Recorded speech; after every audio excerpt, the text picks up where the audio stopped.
Welcome to the Blazing Cook. Today I'm excited because I'm bringing to you a recipe that is dear to my heart. It's a recipe that I grew up eating back in the Dominican Republic.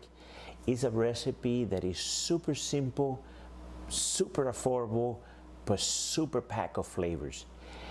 It's a green plantain that has been boiled down, it has been smashed into a paste, and it's usually accompanied by a fried egg, fried cheese, yes, you had it right, and also fried salami. It's super delicious. Please allow me to show you how.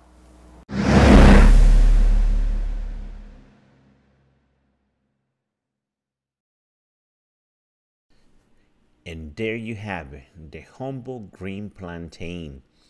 And as you can see, I'm peeling them just using the tip of the knife and using my thumbs. One trick, you can put the plantains, if they're not easy to peel, put it under hot water for a minute or two, and it will help remove the skin easier. I'm gonna be splitting them in half, as you can see me doing now, and the only reason for that being is for cooking time. It will be a lot quicker. And then you add your salt. Make sure it's enough. And here are the other ingredients that we're going to be using. Salami, the indubeca is the one that I grew up eating, and also the fried cheese. I'm slicing them, getting them ready for the fryer. I'm gonna be frying the salami. I'm gonna be frying the eggs as the water boils, and also gonna leave the cheese kind of towards the last frying that I'm gonna be doing. As you can see, this cheese doesn't melt very easily. It's kind of like a mozzarella, but it's kind of on the drier side, and the condensity is very, very tight. So that's what helps. And right now I'm flipping them. I'm cooking this in a very low heat, making sure that they get this brown golden color, and it's just looking exquisite. Like I said, this cheese, it has a very tight condensity, so it doesn't melt that easy, but the elasticity, as it's burning, as it's getting warm, it's just melting. And I'm gonna show you here in a second when I'm done cooking them, getting all the glow, how the elasticity is just superb, and it's super delicious. It has a nice salt content to it. So there you have it, the fried cheese, the fried salami, as well as the fried egg. Now I'm gonna be making a garlic paste, and I'm using this little plate that I found. The beauty of this, you can make paste out of anything.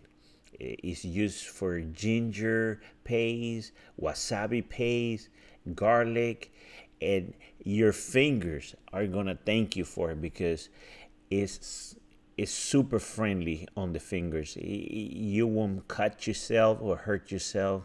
And look at that beautiful paste.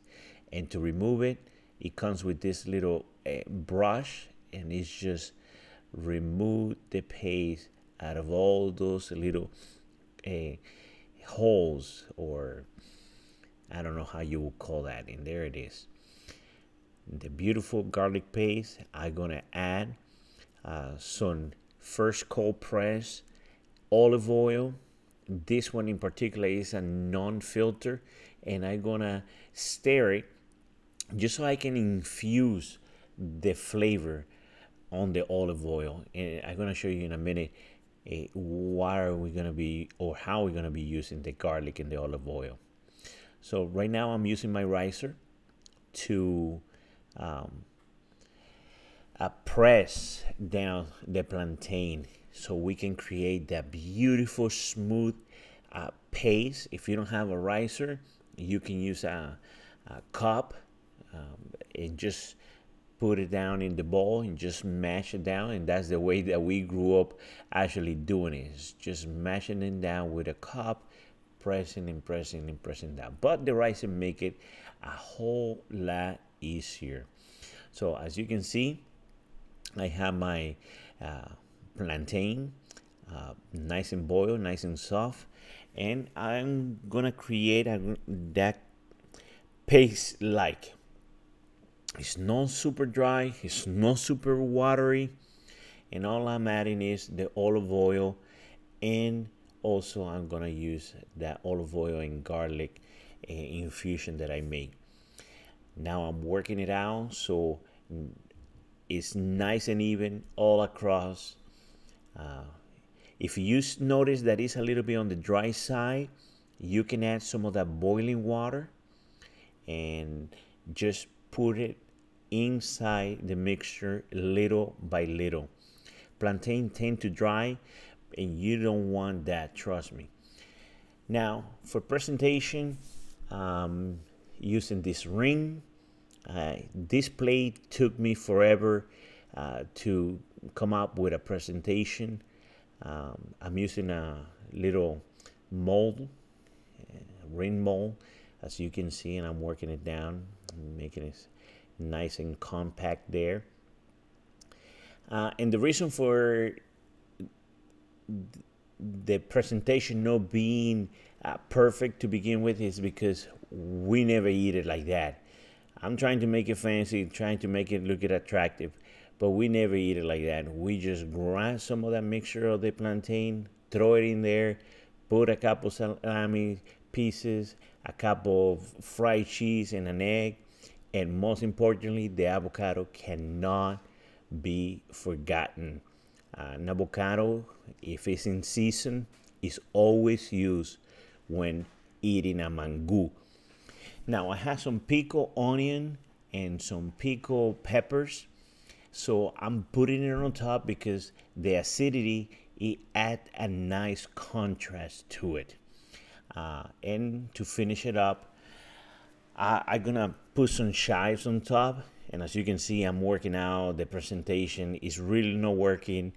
This is not how I envision it at all, but I'll show you now in a second a couple of pictures.